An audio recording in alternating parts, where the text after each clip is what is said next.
আমার কাছে মনে হয় যে আজকের এই তথ্যবহুল ভিডিওর মাধ্যমে আশা করি যে সকল বানানে সাধারণত মূর্ধন্য ষ দন্ত ষ সংক্রান্ত সমস্যা হয় ওই সকল বানানে আর কখনো ভুল হবে না যদি তোমরা এই ভিডিওটা খুব ভালো করে দেখো বা অনুধাবন করার চেষ্টা করো।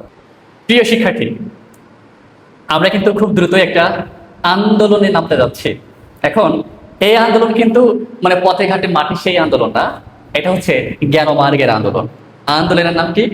বাংলা বানান আন্দোলন। অর্থাৎ বাঙালি হিসেবে লেখায় বা বিভিন্ন প্রায়োগিক ক্ষেত্রে দেখা যায় যে আমরা বাংলা বানানে অনেক ভুল লিখি বা ভুল করি বাংলা বানানে। তো এই যে শত শত শব্দে আমরা যে বানান ভুল লিখি, তো ওই ভুল থেকে নিজেদেরকে বা আমাদের পরের প্রজন্মকে যাতে শুদ্ধভাবে লিখতে পারে সেই প্রচেষ্টায় মূলত আমরা এই আন্দোলনটা শুরু করেছি। আর এই আন্দোলনের নাম কি? বানান আন্দোলন।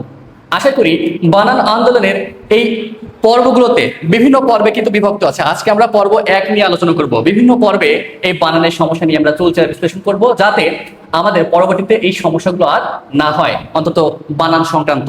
প্রিয় শিক্ষার্থী, এরপর আমরা একটু দেখি যে আসলে এই বানান আমরা কেন করব, মূলত কোন কাজে লাগবে। দেখো, তোমরা যারা এইচএসসি একাডেমিকে আছো তাদের এই বানান থেকে প্রশ্ন হয়। যারা ভবিষ্যতে ইউনিভার্সিটি অ্যাডমিশন টেস্ট দিবা তাদের কিন্তু বানানটা গুরুত্বপূর্ণ। আবার বিশেষ করে চাকরির বাজারে যারা বিসিএস দিবেন, ব্যাংক, এনটিআরসিএ, প্রাইমারি 10 থেকে 20তম গ্রেডের চাকরি বাকরির পরীক্ষাগুলো হয়, সে সকল জায়গাতে কিন্তু দেখা যায় যে এই বানান থেকে অনেক প্রশ্ন হয়। তাহলে বানানের যে গুরুত্ব সেটা কিন্তু শুধু আমাদের প্রায়োগিক এই ক্ষেত্রেই নয়, চাকরি বাকরির ক্ষেত্রেও কিন্তু বানানের একটা বৃহৎ ভূমিকা আছে। তো চলো আজকে আমরা পর্ব 1 নিয়ে আলোচনা করি, বানান আন্দোলনের। বানানের যে সকল জায়গায় সমস্যা হয় তার অন্যতম একটি হচ্ছে মূর্ধন্য ষ ও দন্ত স সংক্রান্ত বানান সমস্যা। যেমন দেখো, আমাদের বাংলা ভাষায় কিন্তু স্বধ্বনি একটা, কিন্তু স্বধ্বনির বর্ণ 3টা: তালব্য ষ, মূর্ধন্য ষ, দন্ত স। আজকে মূলত আমরা এই পর্ব 1-এ কোথায় কোথায় বানানে মূর্ধন্য ষ হবে, কোথায় কোথায় দন্ত স হবে, এই নিয়ে আলোচনা করব। আশা করি এই ভিডিওটি সকলের জন্য উপযোগী এবং যথোপযুক্ত হবে। এখানে দেখাই যাচ্ছে বাংলা ভাষায় এমন অনেক শব্দ আছে, বাংলা ভাষায় এমন অনেক শব্দ আছে যে সকল শব্দে স্বরে অ বা স্বরে আ বা এদের কারের বাদে যদি অন্য কোনো স্বর থাকে, বিশেষ করে রস্বই, রস্যৌ, এ, তাহলে এরপরে সর্বদা মূর্ধন্য ষ হয়। কি হয়? মূর্ধন্য ষ হয়। আমি আবারও বলি, শব্দে স্বরে অ বা স্বরে আ কারের বাদে যদি অন্য কোনো স্বর, বিশেষ করে রস্বই, রস্যৌ, এ থাকে, সেই ক্ষেত্রে আমরা বানানে মূর্ধন্য ষ ব্যবহার করব। কি ব্যবহার করব? মূর্ধন্য ষ। যেমন দেখো, এখানে দেখা যাচ্ছে যে রস্বই বা রস্যিকারের পরে সবসময় কি হবে? এই মূর্ধন্য ষ হবে। কি হবে? মূর্ধন্য ষ হবে। যেমন আমরা উদাহরণের মাধ্যমে এটা প্রমাণ করার চেষ্টা করি। যেমন দেখো, পরিষ্কার বানানে এই যে রয়ের পরে রস্যিকার আছে আর এখানে মূর্ধন্য ষ। বহিষ্কার এই যে হয় রস্যি আছে আর এরপরে মূর্ধন্য ষ। আবিষ্কার এই যে বয় রস্যই আছে আর এরপরে মূর্ধন্য ষ। নিষ্পাপ এই যে রস্যি, মূর্ধন্য ষ। নিষ্প্রাণ এই যে রস্যি, এই যে মূর্ধন্য ষ। নিষ্ফল এই যে রস্যি, এই যে মূর্ধন্য ষ। ভবিষ্যৎ বানানে ভয় রস্যিকার আছে, তাহলে এই যে রস্যিকার আর এরপরে মূর্ধন্য ষ। নিষুপ্ত এই যে নয় রস্যি আছে আর এরপরে মূর্ধন্য ষ। বিষয় রস্যি আছে, এই যে মূর্ধন্য ষ। অভিষেক এই যে ভয় রস্যি আর এইখানে মূর্ধন্য ষ। প্রতিষেধক এই যে তয় রস্যই আর এইখানে মূর্ধন্য ষ। আশা করি তোমরা বুঝতে পারতেছো আসলে বিষয়টা কি বা নিয়মগুলো কি। এরপরে দেখো, রস্যৌ বা রস্যৌকার থাকলে এরপরে মূর্ধন্য ষ হয়। যেমন দেখো, অনুষ্ঠানে এখানে রস্যকার, এখানে মূর্ধন্য ষ। আয়ুষ্কার এই যে অন্তঃস্থ রস্যু, এখানে মূর্ধন্য ষ। অনুষঙ্গ এই যে নয় রস্যু, এখানে মূর্ধন্য ষ। চতুষ্পদ এই যে তয় রস্যু আর এরপরে মূর্ধন্য ষ। চতুষ্কোণ এই যে তয় রস্যু, এখানে মূর্ধন্য ষ। দুষ্কর এই যে দয় রস্যু, এরপরে মূর্ধন্য ষ। আয়ুষ্মান এই যে রস্যকার আর এরপরে মূর্ধন্য ষ। অনুষদ এই যে নয়ের নিচে রস্যকার আর এরপরে মূর্ধন্য ষ। নিষুপ্ত নয় রস্যি আর এখানে এই যে রস্য, দুইটাই আছে, তাহলে এইটা কিন্তু অনেকটা কি বলা যায়, নয় রস্যি এরপরে মূর্ধন্য ষ। সুষম এই যে রস্যকারের পরে কি আছে? মূর্ধন্য ষ। অনুষঙ্গ নয় রস্যু আর এরপরে মূর্ধন্য ষ। দুষ্কৃত দয় রস্যকার আর এরপরে মূর্ধন্য ষ। তাহলে আমরা বুঝতেই পারলাম রস্যই বা রস্যিকারের পরে সবসময় মূর্ধন্য ষ বসে বানানে, আবার রস্যু বা রস্যকারের পরে মূর্ধন্য ষ বসে, কি বসে? মূর্ধন্য ষ। আবার দেখি এ বা এ কার যদি থাকে, এ বা এ কার যদি থাকে তাহলে তারপরেও মূর্ধন্য ষ বসে। যেমন দেখো নির্নিমেষ, নির্নিমেষ, এই যে ম একার আর এইখানে মূর্ধন্য ষ, ম একার আর এখানে কি হবে? মূর্ধন্য ষ। আশা করি বুঝতে পেরেছো।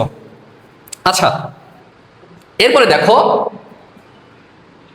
পুরুষবাচক সম্ভাষণ সূচক শব্দে এ কার থাকলে মূর্ধন্য ষ হয়। আবার বলি, পুরুষবাচক সম্ভাষণ সূচক শব্দে এ বা এ কার থাকলে এরপরে মূর্ধন্য ষ হয়। আর শব্দের শেষে সাধারণত যদি এসু থাকে, এসু, তাহলে সেই ক্ষেত্রে কিন্তু মূর্ধন্য ষ ব্যবহার করতে হবে। কি করতে হবে? মূর্ধন্য ষ ব্যবহার করতে হবে। চলো আমরা কতিপয় নিয়ম এবং উদাহরণের মাধ্যমে এইটা পরিষ্কার করি। কল্যাণীয়াসু, দেখো কল্যাণীয়েষু, এই যে এ সু, সুচরিতেষু তে সু, প্রীতিভাজনেষু, তাহলে এই যে নে সু, কল্যাণ বরেষু, এই যে রে সু, শ্রীচরণেষু, এই যে এ সু, সুহৃদ বরেষু, এই যে এ সু, প্রিয় বরেষু, এই যে এ সু, শ্রদ্ধা ভাজনেষু, এই যে নে মানে এ আছে আর এরপরে মূর্ধন্য ষ রস্যু। এরপরে দেখো সুজনেষু, তাহলে যে নে নয়কার, এই যে মূর্ধন্য ষ রস্যু। শ্রদ্ধাস্পদেষু, এই যে দে সু, দেশু মানে কি? এসু। বন্ধু বরেষু, এই যে এ সু। স্নেহাস্পদেষু, এই যে একার আর এরপরে মূর্ধন্য ষ। মাননীয়েষু, এই যে একার পরে মূর্ধন্য ষ। আশা করি বুঝতে পেরেছো। আমি আবারও একটু পুনরুত্থাপন করি। পুরুষবাচক সম্ভাষণ সূচক শব্দে এ বা এ কার থাকলে এরপরে মূর্ধন্য ষ, বিশেষ করে এসু যদি থাকে তাহলে সেই ক্ষেত্রে আমরা মূর্ধন্য ষ দিব। যেমন দেখো কল্যাণীয়েষু, সুচরিতেষু, প্রীতিভাজনেষু, কল্যাণ বরেষু, শ্রীচরণেষু, সুহৃদ বরেষু, প্রিয় বরেষু, শ্রদ্ধা ভাজনেষু। এরপরে কি আছে? সুজনেষু, শ্রদ্ধাস্পদেষু, বন্ধু বরেষু, স্নেহাস্পদেষু, মাননীয়সু। আশা করি এই সকল শব্দের বানানে আর আমরা ভুল করব না। আচ্ছা, এরপরে আমরা আর একটা নিয়ম দেখি। এরপরে আমরা দেখব যে শব্দে শব্দে স্বরে অ বা আকার এরপরে সবসময় দন্ত স হয়। এরপরে কি হয়? সবসময় দন্ত স হয়। আগে কিন্তু আমরা দেখে নিয়েছি যে শব্দে অ বা আকার বাদে অন্য স্বর রস্বই রসু একার থাকে সেখানে মূর্ধন্য ষ হয়। আর এখন আমরা যে নিয়মটি আলোচনা করব সেইটি হলো শব্দে অ বা আকার এরপরে সবসময় দন্ত স হয়। শব্দে অ বা আকারের পরে কি হয়? দন্ত স। দেখো আমাদের প্রথমে দেখা যাচ্ছে যে স্বরে অ ইকুয়াল দন্ত স, স্বরে অ এরপরে সবসময় দন্ত স বসে। যেমন দেখো পরস্পর, পরস্পর, এই যে র, এই র কে যদি আমরা ভাঙি তাহলে কি হয়? এই যে রয় নিচে হস যোগ অ, অর্থাৎ রয় নিচে হস যোগ অ, এই দুইটা মিলেই হয় র। তাহলে র এর নিচে কিন্তু স্বরে অ আছে আর অ এর পরে কি দিব? দন্ত স। তাহলে দেখো পরস্পর, এই যে এখানে অ আছে দন্ত স। পুরস্কার, এই যে র এর নিচে অ আছে দন্ত স। মানে আকার রসিকা না থাকলে ধরে নিবা যে সকল ব্যঞ্জন বর্ণ সিঙ্গেল বা একা বসে আকার রসিকা ছাড়া ধরে নিবা ওই সকল বর্ণের নিচে স্বরে অ যুক্ত থাকে। তারপরে দেখো নমস্কার, এই যে ময় নিচে অ আছে তারপরে দন্ত স। বনস্পতি, নয় নিচে অ আসে তারপরে দন্ত স। তিরস্কার, এই যে রয় নিচে অ আছে এরপরে দন্ত স। মিথস্ক্রিয়া, থয় নিচে অ আছে তারপরে দন্ত স। তেজস্কর, বর্গীয় জয়ের নিচে অ আছে তারপরে দন্ত স। বৃহস্পতি, হয়ের নিচে অ পরে দন্ত স। মনস্কামনা, এই যে নয় নিচে অ তারপর দন্ত স। বাচস্পতি, চয়ের নিচে অ তারপরে দন্ত স। মানে আকার রসিকার বা কোনো কার না থাকলে কোনো সিঙ্গেল ব্যঞ্জন বর্ণ মানে হচ্ছে সেখানে স্বরে অ যুক্ত থাকে। এরপরে দেখো যদি কখনো শব্দে স্বরে আ বা স্বরে আ আকার থাকে এরপরে আমরা দন্ত স দেবো। কি দিব? দন্ত স। যেমন দেখো আস্পদ, এই যে আ আছে তারপরে দন্ত স। স্নেহাস্পদ, এই যে হয়ের পরে আকার আছে তারপরে দন্ত স। শ্রদ্ধাস্পদ, এই যে আকারের পরে দন্ত স। ভাস্কর, এই যে ভয়ের পরে আকার আছে তারপরে দন্ত স। আশা করি বুঝতে পেরেছো যে আসলে স্বরে অ বা স্বরে আ এরপরে বানানে সবসময় কি হয়? দন্ত স হয়। আচ্ছা, এরপরে দেখো স্ত্রীবাচক শব্দে এখানে কি বলা হচ্ছে? স্ত্রীবাচক সম্ভাষণ সূচক শব্দে, আবারও বলি, স্ত্রীবাচক সম্ভাষণ সূচক শব্দে আকারের পরে, আকারের পরে সবসময় দন্ত স হয়। সবসময় কি হয়? দন্তস মানে আশু শব্দের শেষে স্ত্রীবাচক সম্ভাষণ সূচক শব্দের শেষে যদি আশু থাকে তাহলে স্বরে আ দন্তস্বয় রস্য লিখবো। আর যদি দেখো যে কখনো শব্দের শেষে এসু আছে তাহলে এ মূর্ধন্যস্বয় রস্য লিখবো পুরুষবাচক সম্ভাষণ সূচক শব্দে। আচ্ছা দেখো তাহলে স্ত্রীবাচক সম্ভাষণ সূচক শব্দে আ কারের পরে দন্তস হয়। যেমন দেখো কল্যাণিয়াসু, এই যে আ সু। প্রিয়তমাসু, এই যে আ সু। সুচরিতাসু, এই যে তা আকার আছে তারপরে দন্তস্বয় রস্য। এরপরে মাননীয়াসু, এই যে আ, এই যে দন্তস। পূজনীয়াসু, এই যে আ, এই যে সু। সুপ্রিয়াসু, এই যে আ, এই যে সু। শ্রদ্ধাসু এই যে আ সু। প্রীতিভাজনীয়াসু, এই যে আ, আর এখানে দন্তস্বয় রস্য।